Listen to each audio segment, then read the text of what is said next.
Hello dear friends, welcome to this video. इस video में मैं आपके लिए लेके आया हूँ सीए फाउंडेशन का सबसे इंपॉर्टेंट टॉपिक मैथमेटिक्स का, that is time value of money. इस वीडियो में मैं ट्राई करूंगा कि मैं आपको सारे फॉर्मूला, सारे ट्रिक दे दूं और उसके बेसिस पे आप प्रॉब्लम किस तरीके से सॉल्व करोगे उसके एग्जांपल्स भी दूंगा। वीडियो को एंड तक देखेंगे बिकॉज मैं सारे फॉर्मूलाज के साथ एंड में उनका एप्लीकेशन करके बताऊंगा in the past year question. 2023 के दोनों जो अटेम्प्ट थे, जून और दिसंबर दोनों के पेपर के टाइम वैल्यू ऑफ मनी के सारे प्रॉब्लम हम लोग साथ में डिस्कस करेंगे, तो बने रहेंगे एंड तक। सबसे पहले हम लोग टाइम वैल्यू ऑफ मनी में बात करेंगे अबाउट सिंपल इंटरेस्ट। तो सबको सिंपल इंटरेस्ट का फॉर्मूला याद होगा। सिंपल इंटरेस्ट का फॉर्मूला था पी आर एन अपॉन 100। आप मेरे साथ इसका लिस्ट बनाते चलोगे, कैलकुलेटर हाथ में रखोगे, हम लोग बहुत मजा करेंगे इसके अंदर। यहां पर अमाउंट जो होता है सिंपल इंटरेस्ट में, उसका फॉर्मूला होता है कि प्रिंसिपल और सिंपल इंटरेस्ट को ऐड कर दिया जाए। अगर आप दोनों को ऐड करोगे तो आपका फॉर्मूला बनेगा P into 1 plus r n upon 100। अगर मानो कि आप एक प्रॉब्लम सॉल्व कर रहे हो, प्रॉब्लम के अंदर ये बोला जाए कि पैसा जो है सिंपल इंटरेस्ट पे डबल हो रहा है, अगर पैसा सिंपल इंटरेस्ट पे डबल हो रहा है और बोला कि कितने साल में होगा, तो उसके लिए फॉर्मूला होता है 100 डिवाइडेड बाई आर। या फिर अगर उन्होंने क्वेश्चन के अंदर टाइम ड्यूरेशन दे दिया है और रेट ऑफ इंटरेस्ट पूछा है, तो उसके लिए फॉर्मूला हो जाएगा 100 डिवाइड बाई टी। अगर डबल करना है तो 100 डिवाइड बाई आर। अगर मानो कि मुझे डबल की जगह पे ट्रिपल 5 टाइम्स करना होता, तो उसके लिए हमारे पास फॉर्मूला क्या हो सकता है। तो अगर आपको पैसे को n टाइम्स करवाना है, अगर आपको पैसे को n टाइम्स करवाना है, तो याद रखेंगे, देखो डबल था तो 100 लिया, अगर 3 टाइम्स होता, अगर वो 3 टाइम्स होता तो मैं t बोलता इट इज 200 बाई आर। जितने भी टाइम्स है उससे एक कम लेना है 100। तो यहां पर अगर n टाइम्स है तो आप क्या लोगे, अगर n टाइम्स है तो आप लोगे n minus 1 into 100 divide by are. ठीक है, आप इस पे वीडियो पॉज करके इसको नोट डाउन कर सकते हैं। मैं यहां पे आपको उसका एक एप्लीकेशन प्रॉब्लम बता देता हूं कुछ इस तरीके से। अगर मानो कि a sum of money becomes 3 times at 10 percent per annum, in how many years? If a sum of money becomes 3 times at 10%, then it will happen in how many years? 3 times करना है, तो मैंने क्या बताया कि भाई अगर time duration चाहिए तो it is going to be 3 time बोला है ना, तो 200, एक कम 100 लेना है, डिवाइडेड बाई आर वैल्यू जो यहां पर है 10, तो डिवाइडेड बाई 10। अगर 10 से डिवाइड कर दोगे तो आंसर आएगा 20 ईयर इज द आंसर। 10% के सिंपल इंटरेस्ट पे, याद रखेंगे यहां पे हम लोग सिंपल इंटरेस्ट के बारे में बात कर रहे हैं। 10% के सिंपल इंटरेस्ट में पैसा अगर 3 गुना करना है तो उसके लिए हो जाएगा भाई 200 डिवाइड बाई 10। अब मैं आपको और एक इसके रिलेटेड ट्रिक देने वाला हूं। ट्रिक कुछ इस तरीके से होगी, मानो कि अगर प्रॉब्लम के अंदर ये बोला जाए if the sum of money become n1 times in t1 year and n2 times in t2 year, तो ऐसे क्वेश्चंस के अंदर आपको किस तरीके से आंसर्स निकालना होगा। तो याद रखेंगे, अभी थोड़ी देर पहले क्या बोला, जितने भी टाइम्स हो रहा है उससे एक कम लेना है। नंबर ऑफ ईयर सेम रहेगा लेकिन जितने भी टाइम्स होना है उससे एक कम ले लो। तो ये n1 टाइम्स है ना, तो आप यहां पर t1 अपॉन t2 जो होता है वो ले लोगे, n1 टाइम्स था ना तो उसमें से एक कम ले लेना, डिवाइडेड बाय यहां पर n2 टाइम्स था तो आप उसमें से एक कम ले लो, n2 माइनस 1। इस रिलेशन का यूज करके आप कोई भी पूछी गई चीज को फाइंड आउट कर सकते हो। जैसे कि एग्जाम्पल के तौर पे, if sum of money become 10 times in 18 year, then how many years it become 15 times. तो यहां पर क्वेश्चन के अंदर मैं ये देखता हूं कि उन्होंने बोला 10 times in 18 years and 15 times in how many years। तो मैंने आपको क्या सिखाया, मैंने आपको ये सिखाया जो भी उन्होंने टाइम्स दिया है आप उसका एक कम कर लो, यानी कि 9, यहां पर 15 जो है उसका लिख दो 14। फिर ये क्वेश्चन मार्क कैसे मिलेगा, तो क्रॉस मल्टीप्लाई कर दो, है ना, क्रॉस मल्टीप्लाई करोगे तो ये क्वेश्चन मार्क की वैल्यू क्या आएगी, अगर क्रॉस मल्टीप्लाई करोगे तो ये क्वेश्चन मार्क की वैल्यू हो जाएगी 28, right? It is going to be what? It is going to be 18 into 14 divided by 9, that is going to be 28. ठीक है, हर किसी को समझना चाहिए हम लोग जो भी चीजें कर रहे हैं initially everything is for simple interest, ठीक है, ओके। अब एक ऐसा क्वेश्चन टाइप जहां पर आपको ये पूछा जाता है कि you need a same simple interest. अगर आपको सेम सिंपल इंटरेस्ट चाहिए, जैसे कि मैं एग्जांपल के तौर पे आपको देने वाला हूं क्वेश्चन कुछ इस तरीके से। क्वेश्चन में क्या बोला है, the sum of 55,000 is divided in ABC such that each of that get the same simple interest. Sum for A is invested for 6% for 1 year. Sum for B is invested for 4% for 3 years, and the sum for C is invested at 9% for 2 years. Then what is the sum invested for C? यानी कि question के अंदर जो important point है वो ये कि all of them should get the same simple interest. और ऐसे क्वेश्चन को करने का तरीका या फिर मैं कहूंगा ट्रिक क्या होता है, तो आपको आपके पैसे को यानी कि सम ऑफ मनी जो है must be divided in the inverse ratio of effective rate of simple interest. अब ये effective rate of simple interest क्या होता है, यहां पे 3 लोग थे ए बी सी करके। ए जो है उसको 6% इन्वेस्ट किया गया फॉर 1 ईयर, बी जो है उसको 4% इन्वेस्ट किया गया फॉर 3 इयर्स, एंड सी जो है उसे 9% इन्वेस्ट किया गया फॉर 2 इयर्स। अगर मैं देखने की कोशिश करूं तो मुझे यहां पे ये पता चल रहा है कि ए को कितना इंटरेस्ट मिलेगा, तो ए को 6% इंटरेस्ट मिलेगा, जबकि बी को कितना मिलेगा, बी को 12% इंटरेस्ट मिलेगा, एंड सी को कितना मिलेगा, तो इसको 9 2 यानी कि 18% इंटरेस्ट मिलेगा। तो ये 6, 12 and 18 are basically my effective rate, कि भाई कितना एक्चुअल में मिल रहा है वो उसका इफेक्ट। 4% 3 साल यानी कि टोटल 12% उसका इफेक्ट होगा, राइट। अब देखो मेरे पास क्वेश्चन के अंदर ये कहा गया कि इसका जो भी रेशियो होगा उसका मुझे इनवर्स लेना होगा। सबसे पहले इसका रेशियो क्या है, तो इसका रेशियो है 6 से डिवाइड करूंगा तो 1:2:3। अब आंसर क्या होगा, तो मुझे इसका इनवर्स रेशियो लेना होगा, IR यानी कि इनवर्स रेशियो।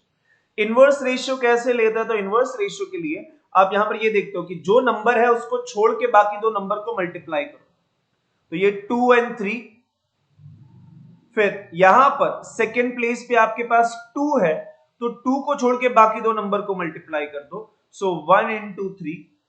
उसी तरीके लास्ट में क्या आएगा, अगर लास्ट में 3 है, अगर लास्ट में 3 है तो आगे वाले दो नंबर को मल्टीप्लाई कर दो, 1 into 2। आपको क्या मिल गया, 6:3:2। आपका पैसा इस रेशियो में बटेगा तो सबको सेम सिंपल इंटरेस्ट मिलेगा, ये मेरी गारंटी है, ठीक है। याद रखेंगे क्या करना है, तो सबसे पहले इफेक्ट निकाल देना है और उसके बाद क्या करना है, जो नंबर आएंगे उसका रेशियो का इनवर्स लोगे तो आपको अपना पता चलेगा कि इस रेशियो में बटना चाहिए। तो यहां पर आप ये देखोगे भाई टोटल कितने पार्ट बनाओगे, आप टोटल यहां पर 11 पार्ट्स करोगे।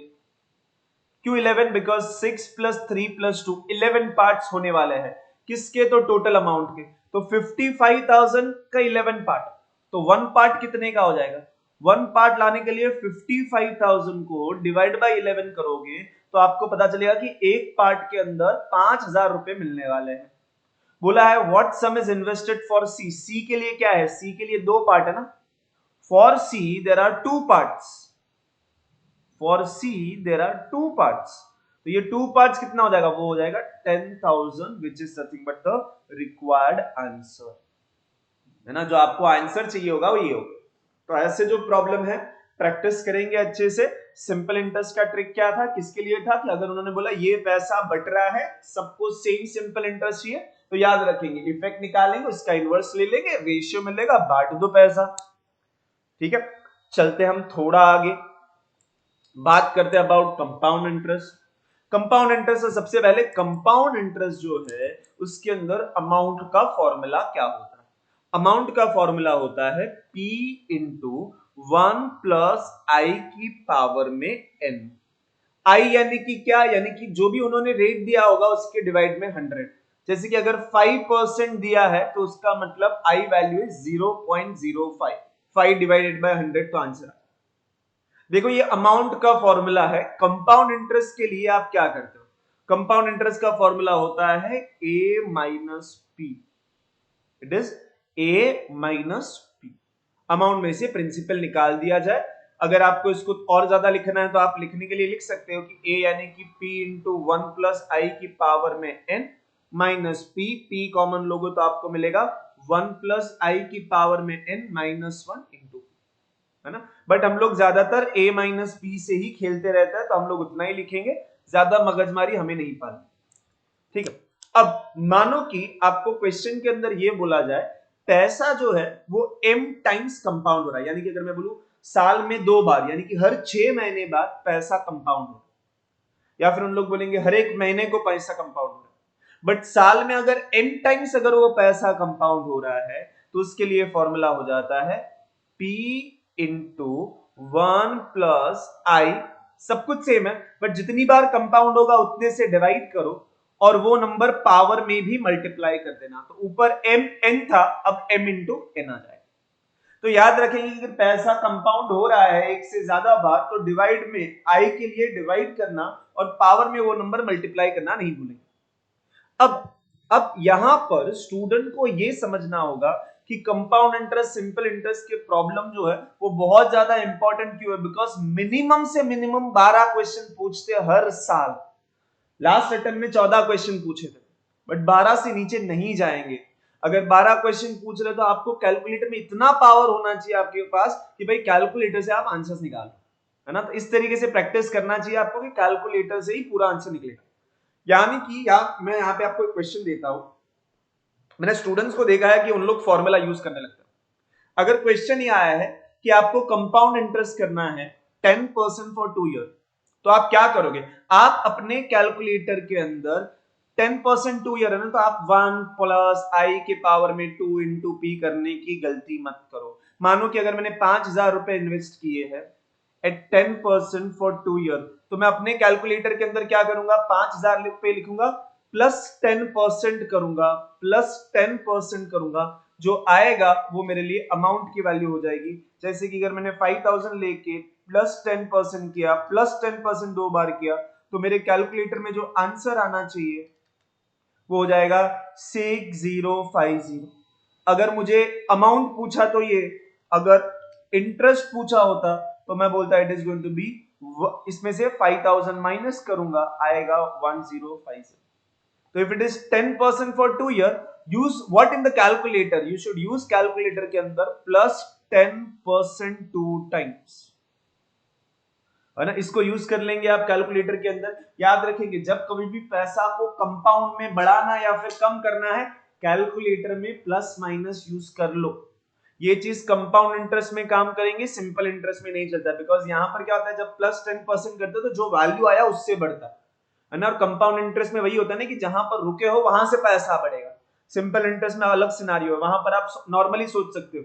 अगर यही प्रॉब्लम सिंपल इंटरेस्ट में होता तो मैं क्या करता पता, मैं बोलता कि 10% फॉर 2 ईयर्स ना, यानी कि टोटल 20% बढ़ेगा, तो मैं सीधा प्लस 20% करता, ये अप्रोच रखता, है ना। मानो कि अगर आपको इस तरीके से दिखा for 10% for 2 years simple interest, what I should use in the calculator, I should use plus 20%, बस खेल खाता, है ना। दोनों का ये डिफरेंस आपको समझना चाहिए।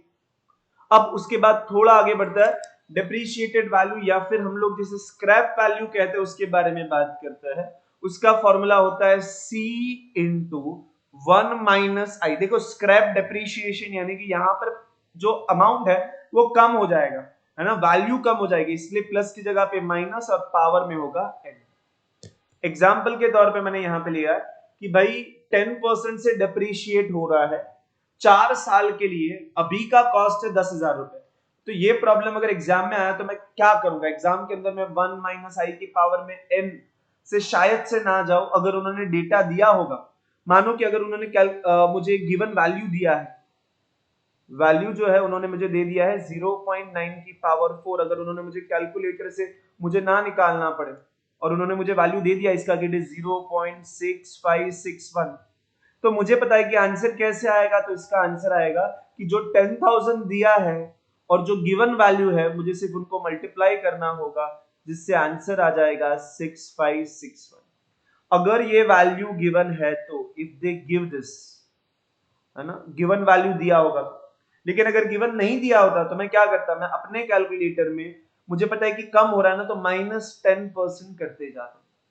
कितनी बार करते जाता, तो 4 बार करते जाता। देखो 4 बार है तो पॉसिबल है करना, है ना, अगर ज्यादा होता तो हम लोग नहीं करते। फिर हम लोग क्या कर सकते थे, हम लोग यहां पर 1 - i की पावर में n गिवन है तो वो करते, या फिर उसको ढूंढ लेते। ये 0.9 मुझे किस तरीके से मिला, अगर आप ये सोच रहे हो तो मैं यहाँ पे बता दूं कि 0.9 आने का रीजन था 1 - 10% के लिए i होता है 0.1 और 4 साल था इसलिए पावर में 4।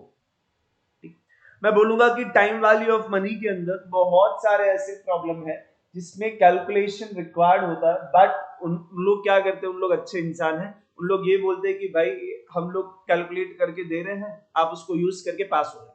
बट कहीं ना कहीं हमारी प्रिपरेशन में कुछ कमी हो जाती है जिसकी वजह से हम समझ नहीं पाते। बट इस वीडियो को एंड तक देखते रहेंगे और सारे वो छोटे छोटे पॉइंट को समझते चलेंगे जो आपको एग्जाम में हेल्प करने वाला है। थोड़ा आगे बढ़ते हैं हम लोग, आगे बढ़ेंगे, मैं आपको बताऊंगा एक इंपॉर्टेंट रूल जिसे मैं कहता हूं रूल ऑफ 72। देखो मैंने आपको बता दिया कि भाई जब सिंपल इंटरेस्ट में पैसा डबल करना है तो रूल था 100 डिवाइड बाय आर कर दो, पता चल जाएगा। ट्रिपल करना है तो 200 डिवाइड बाय आर कर दो, हो जाएगा। बट यहां पर कंपाउंड इंटरेस्ट के अंदर जो वैल्यू है उसको निकालने के लिए इधर आपको लॉग या फिर कैलकुलेटर के अंदर वैल्यूज निकाल सकते। बट कुछ ऐसे एग्जाम्पल होते हैं ना जिसके अंदर वैल्यूज बहुत ज्यादा दूर दूर होती है, तो ऐसे केस के अंदर जब आपको पैसा डबल करना होता है और टाइम ड्यूरेशन जानना है अप्रोक्सीमेटली कितना टाइम लगेगा, तो उसके लिए हमारे पास फॉर्मूला होता है 72 डिवाइडेड बाय आर। जो भी रेट ऑफ इंटरेस्ट दिया होगा उससे डिवाइड कर दो 72 को, आपको आंसर मिल जाएगा। अगर एग्जाम्पल के तौर पे अगर मैं आपको ये बोलता कि भाई मैंने 2% से पॉपुलेशन बढ़ रहा है, 2% से पॉपुलेशन बढ़ रहा है, इन how many year population double हो जाएगा, कितने सालों में अगर पॉपुलेशन डबल हो सकता है। देखो यहां पर पॉपुलेशन है ना, वो कंपाउंड होने वाली चीज है, जहां पर है उससे वो आगे बढ़ता है, नहीं। सो अगर आपको उसको डबल करना है तो रूल ये कहता है कि आप 72 डिवाइड बाई 2 कर दो, आंसर आएगा 36 इयर्स, अप्रोक्सीमेटली 36 साल में पॉपुलेशन डबल हो जाएगी। अगर 2% से अगर उसका ग्रोथ हो रहा है तो 36 साल में वो बढ़ जाएगा। ठीक है, इसको आपको चाहिए तो आप कैलकुलेटर से भी वेरीफाई करो, लॉग लेके भी वेरीफाई करो, आंसर 36 के क्लोज नंबर आएगा। वो ईयर वी राइट अप्रोक्सीमेटली, है ना। तो ये कंपाउंड इंटरेस्ट के लिए ये रूल आपको काम करेगा। उसी तरीके से मेरे पास रूल ऑफ 114 है जो काम करता है कंपाउंड इंटरेस्ट में ट्रिपल करने के लिए। सेम ही रूल है कि भाई अब आपको 114 डिवाइड बाई आर करना होगा, है ना। अगर आपको पैसा ट्रिपल करना है या फिर किसी चीज को ट्रिपल करना है in compound interest, the formula will be 114 divide by are. ठीक है, याद रखेंगे, नोट करेंगे इसको सारी चीजों को और हम लोग आगे बढ़ेंगे। अब कुछ important relation between compound interest and simple interest, अच्छे रिलेशन है बिकॉज इसके ऊपर हर साल कुछ ना कुछ क्वेश्चन आएगा। देखो बढ़िया बात क्या है पता है, मैं टोटल यहां पर आपको 20 अलग अलग चीजें बता रहा हूं, पूरे ये वीडियो के अंदर 20 या फिर 25 चीजें बताऊंगा और मैं बोलूंगा उसमें से आधे से ज्यादा चीजों पे कुछ ना कुछ क्वेश्चन होने वाला है, बिकॉज उनको 12 क्वेश्चन पूछना है, उन 12 में से भी उन लोग 1-2 क्वेश्चन रिपीट करते हैं, बट 10 अलग अलग टाइप के आपको क्वेश्चन मिलेंगे। तो जो कुछ आप इस वीडियो में देखोगे उससे आपको 10-12 मार्क्स के क्वेश्चन पक्का कर पाओगे, ये मेरी गारंटी है ना। तो अच्छे से ध्यान देके पढ़ेंगे, समझेंगे और याद रखेंगे और उसको अप्लाई करेंगे। अब बात करते हैं relation between compound interest and simple interest.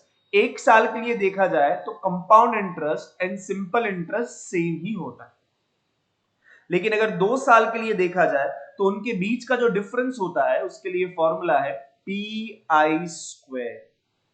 अगर 3 साल के लिए देखा जाए तो उनके बीच का फॉर्मूला हो जाता है pi² i+3, pi² i+3, या फिर आप उसको 3+i बोलो तो भी चलेगा। देखो ये तीन रिलेशन बहुत ज्यादा कॉमन है, हर किसी को पता होना चाहिए। उसके साथ साथ मैं आपको चौथा इंपॉर्टेंट रिजल्ट दूंगा जो ये कहता है कि जब कभी भी 2 ईयर का रिलेशन दिया है, अगर डिफरेंस नहीं दिया है क्वेश्चन के अंदर, एक वैल्यू दिया है और दूसरा वैल्यू पूछा है, एक वैल्यू दिया है और दूसरा वैल्यू पूछा है, तो ऐसे टाइम पर अगर आपके पास आर की वैल्यू है तो आप उसको सीधा निकाल सकते हो by this fourth relation which I am giving.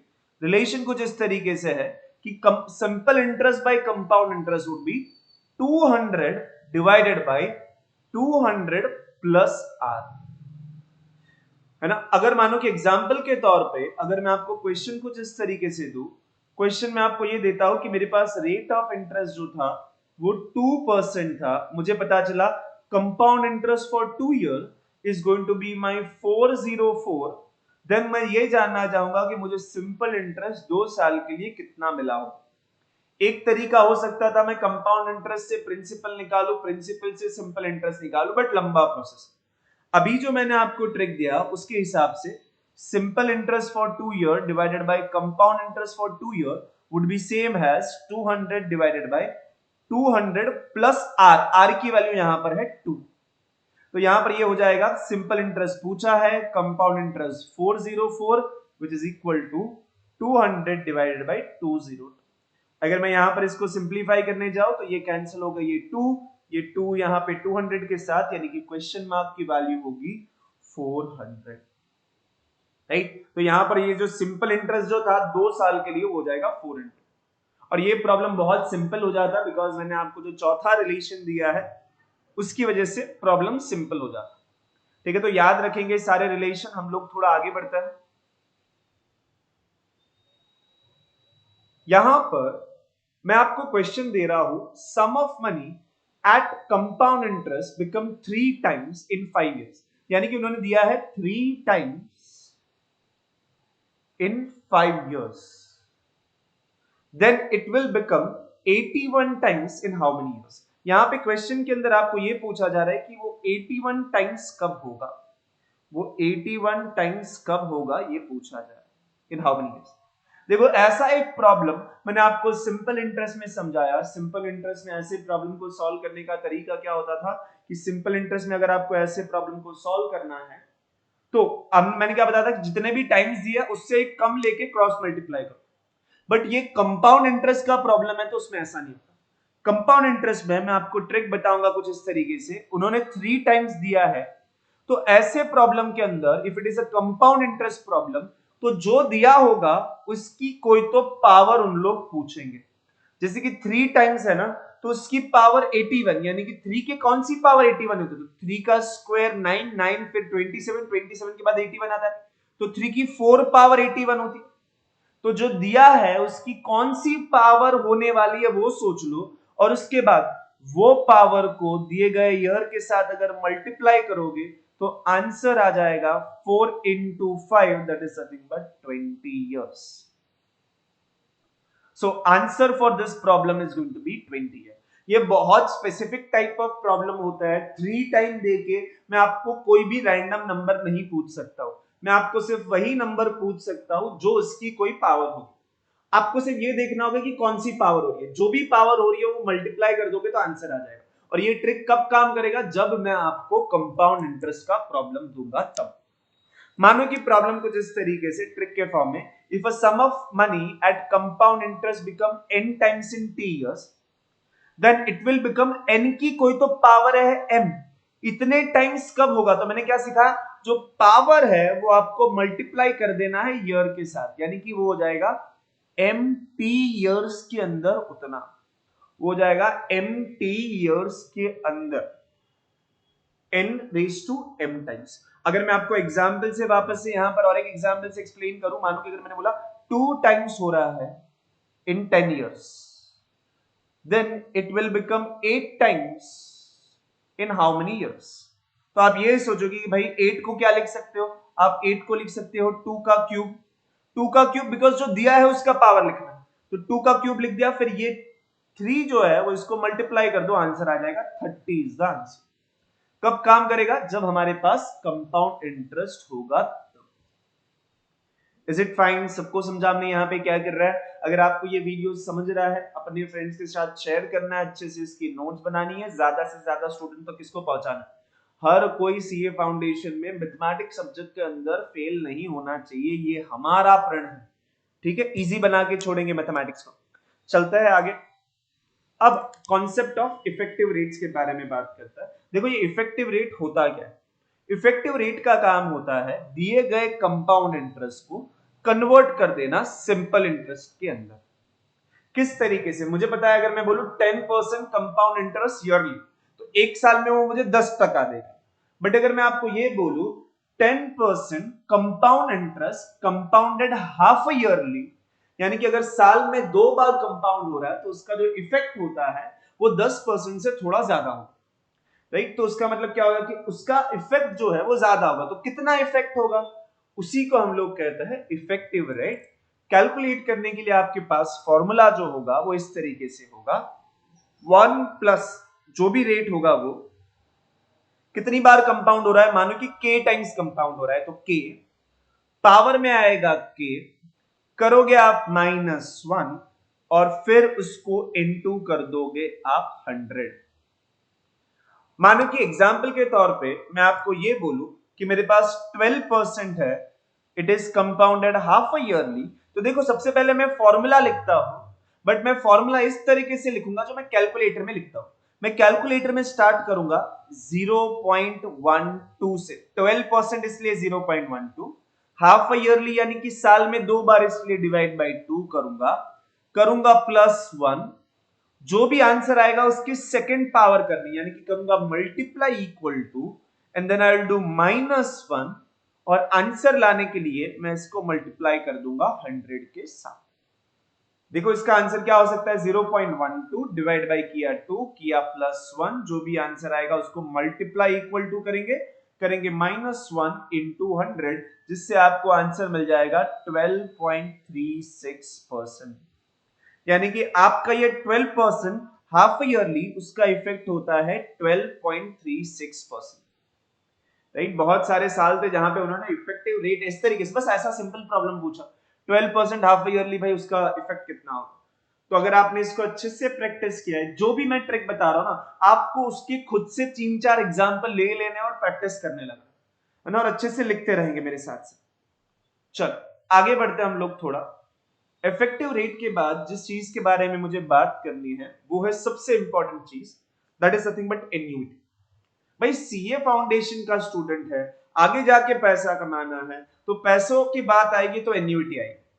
Annuity का मतलब क्या? Annuity is basically defined as equal payments which are made at the regular interval of time. जो भी पैसा आप एक फिक्स अमाउंट होता है जो आप बार बार देते रहते हो एक इंटरवल के बाद, उसे हम लोग कहते हैं एन्युइटी। एग्जाम्पल के तौर पे अगर मैं आपको बताऊं, if I want to give you the examples, example के तौर पे अगर मैं आपको बताऊं तो मैं आपको एग्जाम्पल के तौर पे ये कह सकता हूं कि मानो कि अगर मैंने कोई एसआईपी स्टार्ट किया या फिर अगर मैंने लोन लिया, है ना, ये दोनों एक अच्छे एग्जाम्पल होते हैं मेरी एन्युइटी के। बिकॉज एन्युइटी में देखो लोन में क्या होता है, मैंने पैसा ले लिया, अब पैसा मुझे रिटर्न करना है, रिटर्न करने के लिए मैं क्या करता हूं, मैं इंस्टॉलमेंट पे करने लगता हूं। एसआईपी के अंदर हमारे हर साल या फिर हर मंथ कुछ एक फिक्स अमाउंट कटते रहता है। तो ये दोनों जो है, जहां कहीं पर भी आप एक फिक्स अमाउंट देते रहते हो after a regular interval of time, उसे हम लोग कहते हैं एन्युइटी। और ये एन्युइटी जितने टाइम तक दी जाती है उसे हम लोग कहते हैं कि उसका status of annuity, the period of annuity is known as a status. मानो कि अगर मैंने लोन लिया तो मैं बोलूंगा लोन 20 साल के लिए, मतलब 20 साल का स्टेटस है या फिर 20 साल का टर्म है मेरे लोन का, या फिर मेरा एसआईपी का टर्म कितना है तो वो 20 साल का है, मैं 20 साल तक के लिए एसआईपी पे करने वाला। अब एसआईपी जो होती है या फिर लोन होती है, वो आप कब पे करते हो उसके बेसिस पे आपकी टाइप ऑफ एन्युइटी डिसाइड होती है। एन्युइटी आपने मानो कि ईयर के एंड में अगर पे करना है, मतलब कि मैंने बोला कि 2024 है तो 2024 के पहले खत्म हो उससे पहले अगर मुझे पैसे दे देना है तो उसमें मैं कहूंगा भाई ये ऑर्डिनेट एन्युइटी है तो मैं एंड में पे कर सकता हूं। और दूसरा जो होता है वो होता है कि जैसे साल शुरू होता है मुझे वो पैसे दे देने पड़ते है ना, तो उसे हम लोग कहते हैं कि भाई ये इमीडिएट एन्युइटी। दोनों में फर्क होता है। आप साल के एंड में अगर पैसे देते हो तो उसके ऊपर उतना इंटरेस्ट कम लगेगा, अगर आप साल के स्टार्टिंग में ही पैसे दे दोगे तो वो साल जो है ना उस साल के लिए इंटरेस्ट लग जाता है। सो ये जो इमीडिएट होता है उसे उसके अंदर है ना थोड़ा इंटरेस्ट आपको ज्यादा मिलेगा। बिकॉज मानो अगर 2024 के एंड में पैसा दे रहा हूं तो 2024 वाला साल के लिए इंटरेस्ट नहीं मिलेगा, बट उसके पहले ही अगर मैंने पैसा दे दिया स्टार्टिंग में 1 जनवरी 2024 तो 2024 पूरा साल के लिए मुझे इंटरेस्ट मिलना चाहिए। बट हमें ये नाम याद रखने होंगे कि ऑर्डिनेट, अगर क्वेश्चन के अंदर कुछ नहीं बोला है तो ऑर्डिनेट के लिए जाएंगे, अगर क्वेश्चन के अंदर बोला कि इमीडिएटली चालू कर रहा है एन्युइटी, यानी कि अभी के अभी, यानी कि टुडे वाला है, या फिर इमीडिएट वर्ड यूज हुआ, तो याद रखना कि एन्युइटी इमीडिएट वाला है तो वही वाला फॉर्मूला यूज करेंगे। उन लोग स्मार्ट है, उनको पता है कि बच्चे ने ये इमीडिएट या फिर टुडे वर्ड नहीं पढ़ा तो ऑर्डिनेट के फॉर्मूला से जाएगा, ये ऑर्डिनरी जो है ना उसके फॉर्मूला से जो आंसर आता है ना उन लोग ऑप्शन में पक्का रखेंगे और उससे ऊपर रखेंगे, है ना। तो याद रखेंगे टुडे या फिर इमीडिएट वर्ड एग्जाम में देखना तुरंत अंडरलाइन कर देना, तो याद रहेगा हाँ भाई इमीडिएट का फॉर्मूला यूज करना। ठीक है, चलते हम लोग थोड़ा आगे। मैंने बताया आपकी कि ये जो टर्म या फिर स्टेटस का मतलब क्या होता है, टर्म या फिर स्टेटस का मतलब होता है कि जो एन्युइटी है वो कितने टाइम ड्यूरेशन के लिए होगी। अगर मानो कि कुछ ऐसी एन्युइटी है जिसका कोई टाइम ड्यूरेशन डिफाइन ही नहीं है, इनडेफिनाइट ड्यूरेशन है, तो उसे हम लोग कहता है कि it is nothing but perpetual annuity. Perpetual annuity जिसके अंदर टाइम ड्यूरेशन होता ही नहीं। एग्जाम्पल के तौर पे मैं बोल सकता हूं कुछ ऐसी पॉलिसी होती है जिसके अंदर अभी आप 20 लाख या फिर 10 लाख डाल दोगे तो जब तक आप जिंदा हो हर महीने आपको 5-5 हजार रुपए देते रहेंगे। So it is for what duration? This annuity is for the lifetime, indefinite period के लिए वो है, राइट। या फिर ऐसे भी कुछ स्कीम होती है वहां पर आप मतलब मानो कि एक स्कीम है जिसके अंदर आप पैसा डाल दे रहे हो फॉर द डोनेशन पर्पस, मैंने 20 लाख दे दिया, वो 20 लाख से क्या होगा तो जिंदगी भर तक उससे कुछ ना कुछ दान किया जाएगा लोगों को, बट कितने पीरियड तक, तो it is for indefinite period. उन लोग क्या करेंगे कि उसमें से 5-5 हजार रुपए का हर साल मानो कि दान कर सकते हैं, ऐसा कर सकते हैं, राइट। तो ये जब कभी भी कोई भी पीरियड डिफाइन नहीं होता है बट पेमेंट किया जा रहा है at the equal interval of time, that is known as a perpetual annuity. अब बात करनी है हमें एन्युइटी के दो इंपॉर्टेंट टाइप। देखो मैंने आपको दो एग्जांपल दिए, एक था एसआईपी, दूसरा था लोन। एसआईपी जो होता है, एसआईपी के अंदर हम लोग क्या करते हैं, तो एसआईपी के अंदर हम लोग अभी पैसा इन्वेस्ट करते हैं फॉर द फ्यूचर, या फिर सिंकिंग फंड। मानो कि अगर मैं बोलूं मेरे पास एक मशीन है, वो मशीन को मुझे 10 साल बाद अब नया मशीन खरीदना है, बट मुझे पता है कि तब उसका प्राइस बहुत ज्यादा होगा, तो अभी से मैं उसके लिए पैसा जमा कर रहा हूं। या फिर मानो कि बच्चों के एजुकेशन के लिए जो पेरेंट्स पैसा जमा कर सकते हैं, है ना, कि हर साल 10-10 हजार रुपए साइड में रखेंगे कि भाई बच्चा जब बड़ा होगा तब उसके लिए रखेंगे।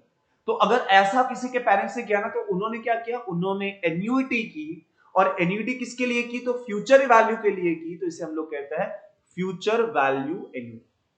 जब कभी भी आप अभी पैसा दे रहे हो to get a big amount in the future, it is known as a future value annuity. अब मुझे पता है कि मैं फ्यूचर के लिए अगर पैसा जमा कर रहा हूं तो दो तरीके से कर सकता हूं, या फिर ईयर के एंड में करूंगा या फिर ईयर के बिगिनिंग में करूंगा। अगर मैंने ईयर के एंड में किया तो उसे हम लोग कहेंगे हमारी ऑर्डिनेट एन्युइटी या फिर ऑर्डिनरी एन्युइटी। उसके लिए जो फॉर्मूला होता है वो होता है A which is equal to P into 1 plus I to the power n minus 1 divided by I। यहां पर आप P के साथ मल्टीप्लाई करते हो 1 plus I के पावर में n minus 1 divide by I। ये जो n है that is nothing but number of year. अगर मानो कि प्रॉब्लम के अंदर ये बोला कि पैसा जो है वो हाफ ईयरली या फिर ऐसा कुछ कंपाउंड हो रहा है, तो I का फॉर्मूला हो जाएगा R बाई 100, बट I में हम लोग डिवाइड बाई K करते हैं तो इसलिए यहां पर K कर देना, और जिससे डिवाइड करते हैं वो चीज पावर में होनी चाहिए तो यहां पर आ जाएगा K। ठीक है, अगर मानो कि K टाइम्स हो रहा है कंपाउंड तो वो K, और जितनी बार कंपाउंड हो रहा है वही आपका इंस्टॉलमेंट का भी पैटर्न होना चाहिए। अगर मानो कि पैसा जो है वो कंपाउंड हो रहा है साल में 2 बार, तो इंस्टॉलमेंट भी साल में 2 बार देना पड़ेगा, सेम पैटर्न में होना चाहिए। ठीक है, ये मैंने फॉर्मूला बताया अबाउट ऑर्डिनेट। मैंने आपको जो थोड़ी देर पहले बताया साल के एंड में पैसा दूंगा या फिर साल के पहले दिन ही पैसा दे दूंगा तो वो पूरा साल काउंट होता है। अगर मैंने साल के पहले दिन दिया, ऑर्डिनेट में क्या होता है एंड में होता है तो उसमें वो साल काउंट नहीं होता, उसके लिए इंटरेस्ट दूसरे साल से स्टार्ट होता है, राइट। तो मुझे पता चला ऑर्डिनेट के लिए ये फॉर्मूला होगा, इमीडिएट जो होगा उसके लिए सेम फॉर्मूला होता है, सेम चीज है, यानी कि सेम चीज है यानी कि क्या, तो वहां पर आपके लिए फॉर्मूला होगा 1 प्लस आई के पावर में n के माइनस 1 डिवाइडेड बाई आई, और इसके साथ साथ सेम फॉर्मूला बट इनटू कर देना 1 प्लस आई, इनटू कर देना 1 प्लस आई, है। अब यहां पर एक इंपॉर्टेंट चीज मैं आपको बताना चाहूंगा कि एग्जाम के अंदर स्टूडेंट को कुछ गिवन वैल्यू दी जाती है, जिसको अगर यूज करोगे तो प्रॉब्लम जो है वो हद से बाहर सिंपल हो जाता है। एग्जाम के अंदर आपको ऐसी वैल्यू दी जाती है an, जिसे हम लोग कहते हैं future value of interest factor. यानी कि इस फॉर्मूला के अंदर फ्यूचर वैल्यू जो है, उस फॉर्मूला के अंदर ए का फॉर्मूला था p इंटू दिस ब्रैकेट, जिसके अंदर है 1 प्लस आई की पावर में n माइनस 1 बाई आई। तो ये जो है ना ब्रैकेट के अंदर 1 प्लस आई की पावर में n माइनस 1 डिवाइड बाई आई, ये स्टूडेंट को हम लोग क्लासरूम में कैलकुलेट करने चाहिए। बट क्या होता है कि एग्जाम हॉल के अंदर आपका टाइम बचाने के लिए उन लोग आपको ये वैल्यू अगर गिवन दे देंगे तो आप क्या करने वाले हो, उन लोग ने आपको ये a n, i जो दिया होगा वो, यानी कि उन्होंने दे दिया कि p के साथ जो चीज मल्टीप्लाई हो रही है ना, ये जो मैंने बॉक्स बना के रखा था, ये उसकी वैल्यू होती है जो उन लोग गिवन में दे देते हैं। अगर ये वैल्यू गिवन में दे दिया है तो प्रॉब्लम जो है वो सिंपल हो जाएगा। बट याद रखेगा कि a n, जो i है वो आपका ये वाला बॉक्स है। तो ऑर्डिनेट का जो फॉर्मूला है वो फॉर्मूला क्या हो जाएगा, ऑर्डिनेट का फॉर्मूला हो जाएगा p इंटू उन्होंने जो वैल्यू दिया होगा वो n, i। लेकिन अगर आपको इमीडिएट का फॉर्मूला सोचना है तो वो हो जाएगा p इंटू उन्होंने जो दिया होगा वो, और उसके साथ आप इंटू करोगे 1 प्लस, उसके साथ आप इंटू करोगे 1 प्लस आई। ठीक है, तो ये जो है ना ये सबसे ज्यादा इंपॉर्टेंट होगा आपके लिए। क्यों मैं बोल रहा हूं सबसे ज्यादा इंपॉर्टेंट, बिकॉज हमारे पास फॉर्मूला ये तो है, लेकिन अगर गिवन दिया तो ये फॉर्मूला से आप with in fraction of second 10-20 second में आंसर बन सकता है। मैं आपको बताऊंगा किस तरीके से। यहां पर मैंने ये जो क्वेश्चन लिया है वो 2023 जून में पूछा गया क्वेश्चन है। A company want to replace its existing tool room machine with at the end of 10 year, यानी कि n की वैल्यू ये दे दी, expected cost of 10 lakhs, यानी कि ये मुझे अमाउंट दे दिया। क्या किया उसने, सिंकिंग फंड बनाया, यानी कि फ्यूचर वैल्यू के बारे में बात चलेगी। किस तरीके से, एट द रेट ऑफ 10%। उन्होंने बोला कि भाई कितना पैसा साइड में रखेंगे एज ए एन्युइटी। तो मुझे पता है कि इसका बड़ा वाला वो फॉर्मूला था a equal to p into 1 plus i के पावर में n minus 1 divide by i. वो सारी चीजें करके मैं p की वैल्यू ढूंढ सकता, बिकॉज उन्होंने यहां पर एन्युइटी पूछा, यानी कि उन्होंने मुझे ये पूछा। बट अगर मैं ये समझ जाऊं कि उन्होंने गिवन में जो दिया है वो तो उन्होंने बहुत इजी काम कर दिया। मुझे यहां पर ये देखना था, ये 10 यानी कि 10 ईयर मैच कर रहा है ना, देखो 10 यानी कि 10 ईयर, ये 10% है, यानी कि देखो ये 0.10 लिखा, यानी कि वो उन्होंने आई की वैल्यू लिख दी।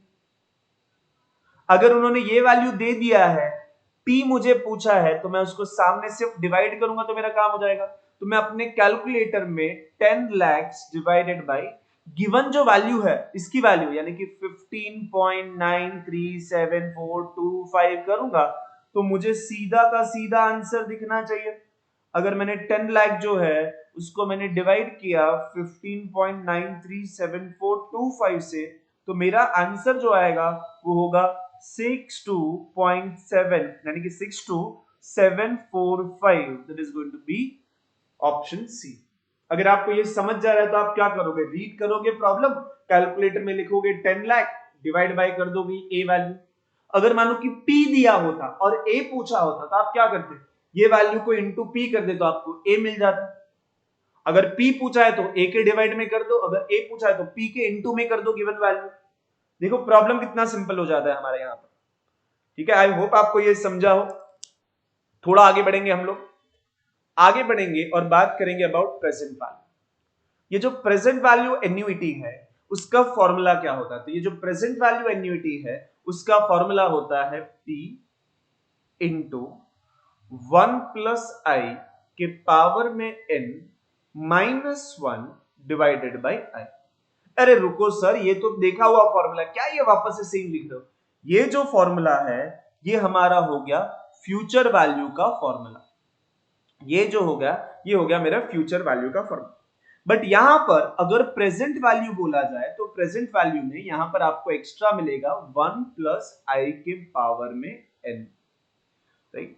और ये जो हो जाएगा इससे आपको अपनी प्रेजेंट वैल्यू यानी कि v मिल जाएगी।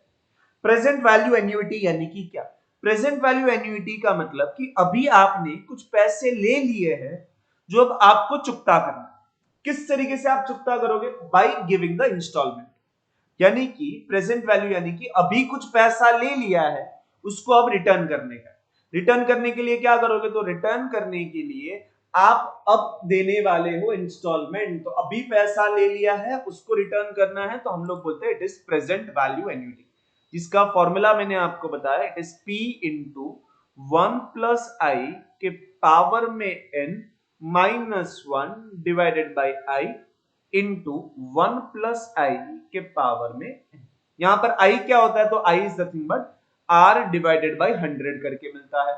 अगर k टाइम्स कुछ कंपाउंड हो रहा है तो डिवाइड बाई k करेंगे और पावर में k आ जाता है, बट ज्यादातर केसेस में हम लोग 1 ही रखेंगे, तो उतना टेंशन नहीं है अपने को।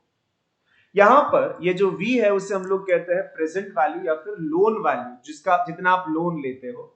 p जो है वो आपका इंस्टॉलमेंट या फिर मंथली पेमेंट जो कहा जाता है वो होता है। और यहां पर लोन वाले प्रॉब्लम में क्या बोलते हैं पता है? लोन वाले प्रॉब्लम में वर्ड यूज होता है cash down and down payment. आप सबको पता होगा डाउन पेमेंट यानी कि जो पैसा अभी आपने दे दिया। डाउन पेमेंट को छोड़ के जो पैसा होता है उसे हम लोग कहते हैं कि उतना आपने लोन लिया होगा। और लोन अमाउंट प्लस अगर आप डाउन पेमेंट को ऐड करोगे, you will get the cash down. Question में ये बहुत बार पूछते हैं कि इतने का इंस्टॉलमेंट है, इतने का डाउन पेमेंट किया था, तो कैश डाउन क्या होगा?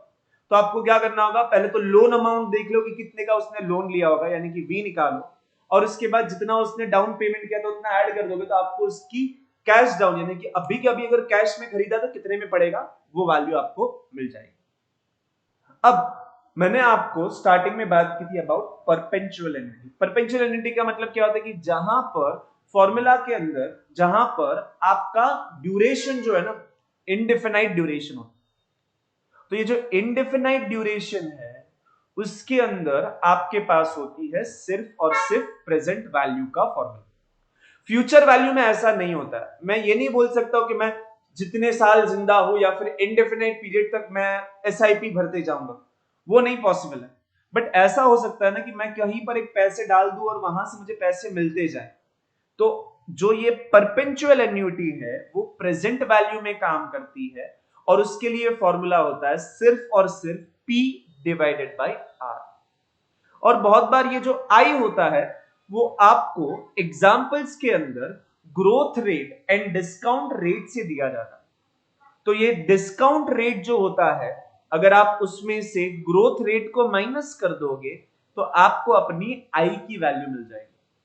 Discount rate and growth rate का जो डिफरेंस होता है ना, that is nothing but the rate of growth of your value, है ना। सो अगर आपको V चाहिए so it is P by I।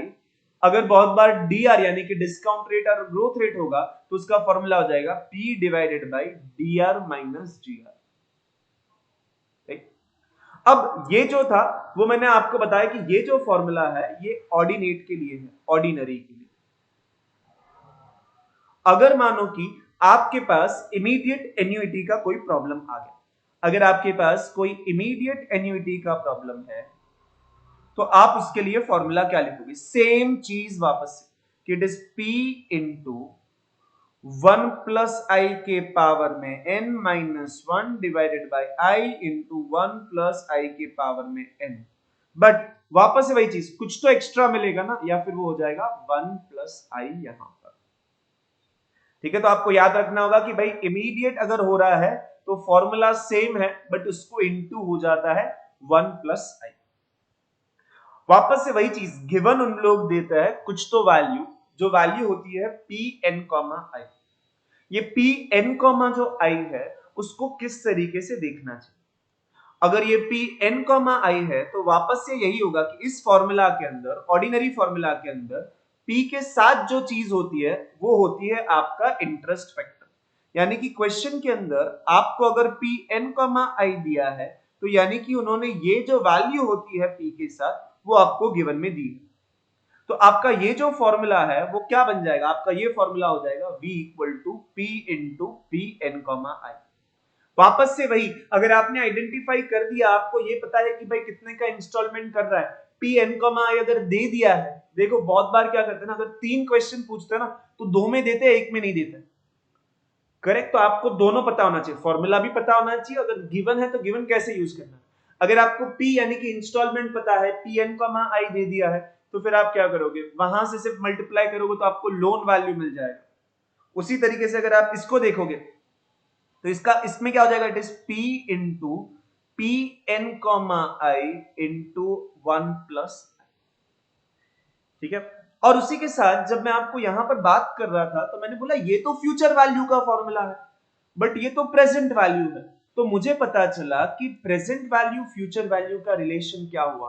तो ये हो गया प्रेजेंट वैल्यू फ्यूचर वैल्यू है, और उसके डिवाइड में ये क्या है, तो उसके डिवाइड में है 1 प्लस आई के पावर में n, है ना। हर साल कहीं ना कहीं ऐसा क्वेश्चन मैं देख रहा हूं कि उन लोग पूछ रहे हैं, उन लोग क्वेश्चन कुछ इस तरीके से डाल सकता है कि मुझे 10 साल के बाद आई वॉन्ट 10,000 रुपीज, है ना, 10,000 rupees, and at the present market में रेट चल रहा है 5% का, जहां पर मैं पैसे को इन्वेस्ट कर सकता हूं। उन लोग ये पूछेंगे कि मुझे जो 10,000 रुपए चाहिए उसकी प्रेजेंट वैल्यू क्या होगी।